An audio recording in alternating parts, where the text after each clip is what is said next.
Hello everyone, my name is Akansha Singh. Today I am going to present my topic, that is Introduction to Company. So all these topics to be covered in this presentation. Let us first start with what is company. So our first topic is company. According to section 2 subsection 20 of the Companies Act 2013, इसमें define किया गया है companies act 2013 में company को, कि company क्या है। Company वो है जो कि इनकॉर्पोरेट हुई है अंडर दिस एक्ट, मतलब कंपनीज एक्ट 2013 या फिर किसी भी previous company law. Previous company law से यहाँ पर मतलब है कि जैसे 1956 कंपनी लॉ 1956 जो कि रिप्लेस कर दिया गया है कंपनीज एक्ट 2013 के द्वारा। सो according to section 2 subsection 20 of the Companies Act 2013, a company is incorporated under this act or under any previous law.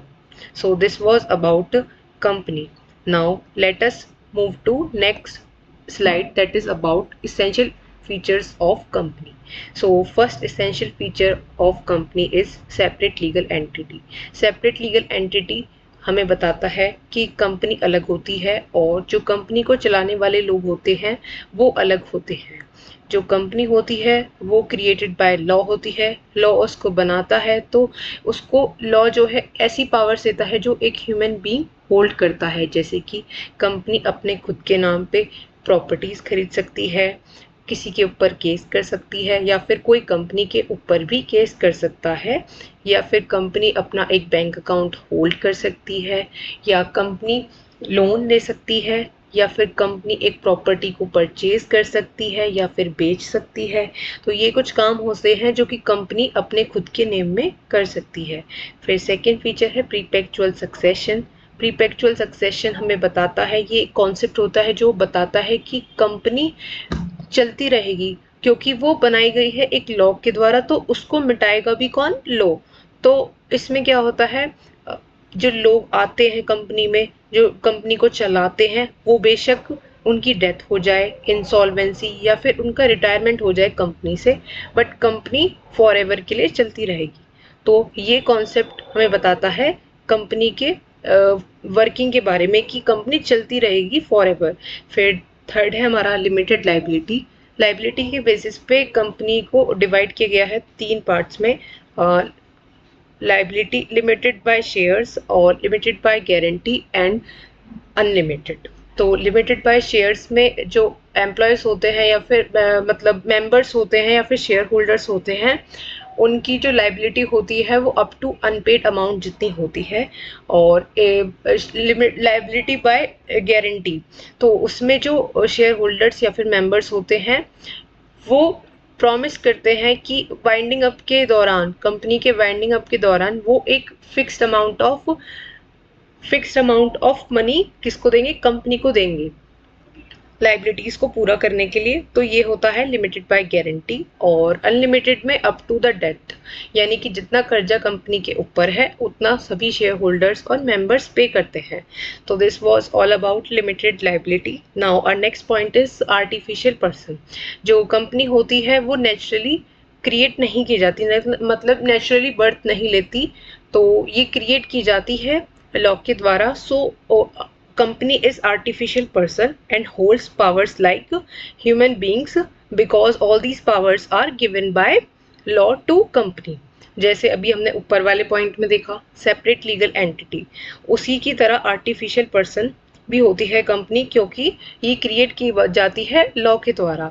सो इस वजह से कंपनी के पास में पावर्स होती हैं like human beings, as we learn in above case in separate legal entities like holding property, disposing property, can be sued and be sued.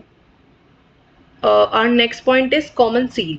Common seal मतलब कि जो कंपनी होती है उसका खुद का एक ऑफिशियल सिग्नेचर होता है, बट इसको ऑप्शनल कर दिया गया है। इन केस अगर कंपनी का कोई कॉमन सील यानी कि कॉमन सिग्नेचर नहीं है, तो 2 डायरेक्टर कंपनी के बिहाफ पर किसी भी एग्रीमेंट या फिर कॉन्ट्रैक्ट पे साइन कर सकते हैं।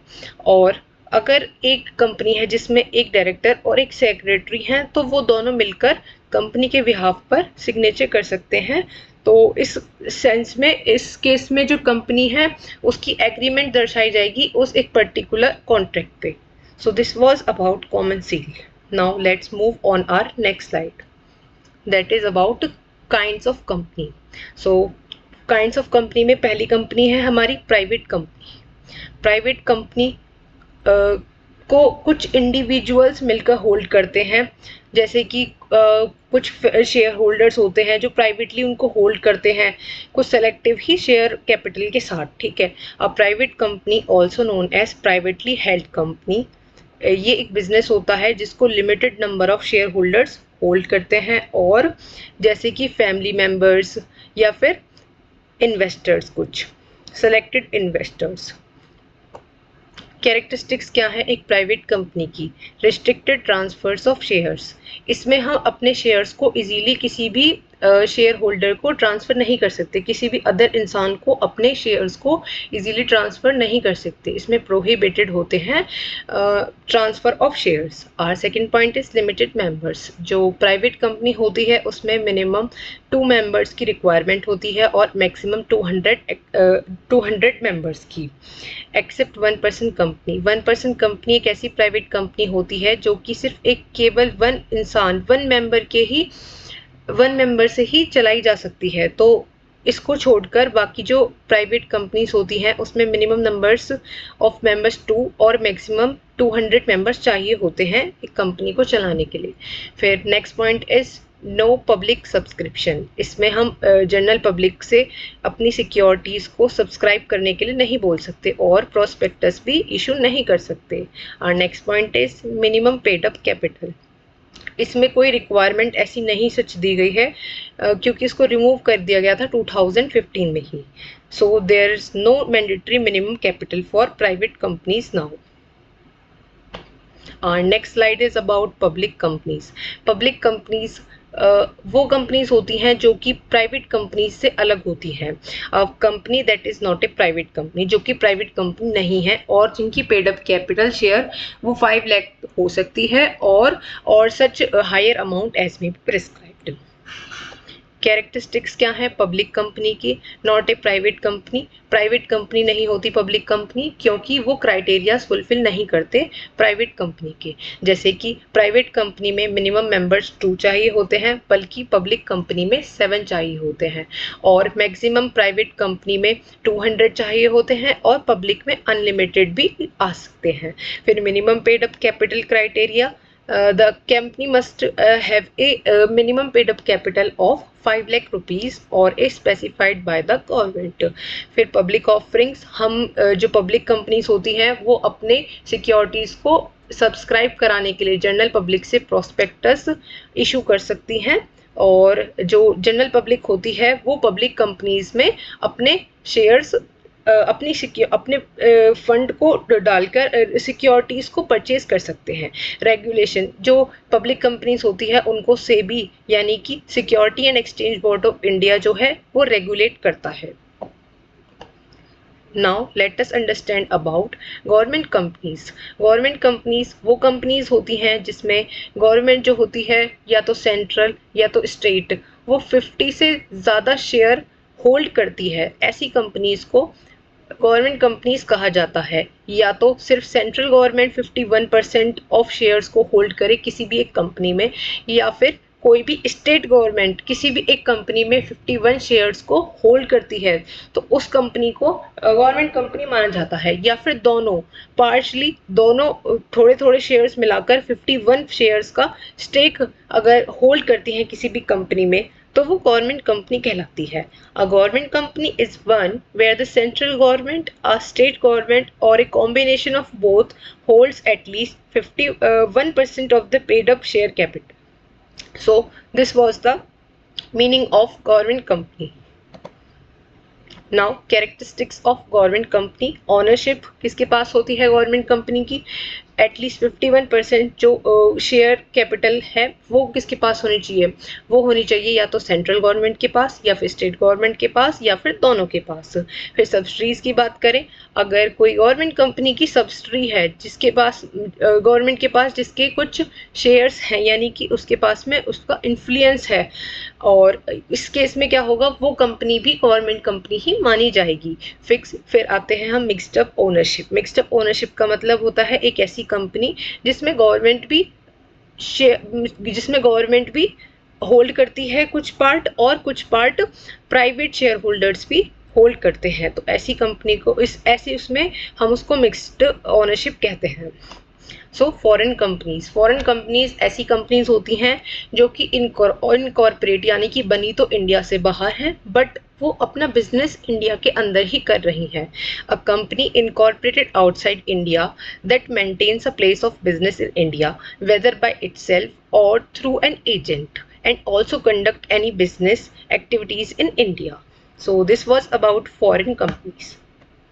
Characteristics of foreign companies incorporated outside India.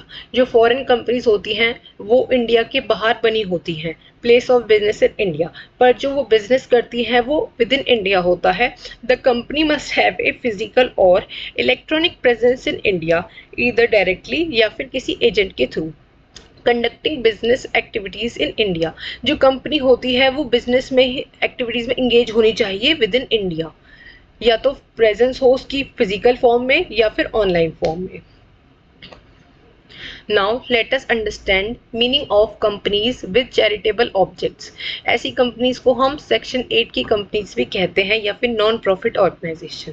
ये एक ऐसी ऑर्गेनाइजेशन होती हैं जिनका प्रॉफिट अर्निंग एम नहीं होता, बल्कि ये प्रमोट करती हैं non profit objects like commerce, art, science, sports, education, research, social welfare या फिर charity. A non profit organisation registered under the act to promote non profit objects like commerce, art, science, sports, education, research, social welfare और charity. So this was about companies with charitable objects. Key features क्या है charitable objective companies के? Non profit focus, इनका कोई focus नहीं होता कैसे भी तरीके का प्रॉफिट अर्न करना, बल्कि इनका प्राइमरी ऑब्जेक्टिव होता है प्रमोट करना किसी भी एक स्पेसिफिक कॉज को, जैसे कि सोशल वेलफेयर, एजुकेशन या फिर environment protection. No dividend distribution, जो डिविडेंड होता है इनके बीच में डिस्ट्रीब्यूट नहीं किया जाता, बल्कि प्रॉफिट जो होता है इन्हें वो री इन्वेस्ट किया जाता है कंपनी के ऑब्जेक्ट्स को फुलफिल करने के लिए, और उसमें जो उनके मेंबर्स होते हैं उनके बीच कोई भी डिविडेंड डिस्ट्रीब्यूट नहीं किया जाता। इन ऐसी कंपनीज को टैक्स बेनिफिट मिलता है। Certain tax exemptions and deduction may be available under the income tax act.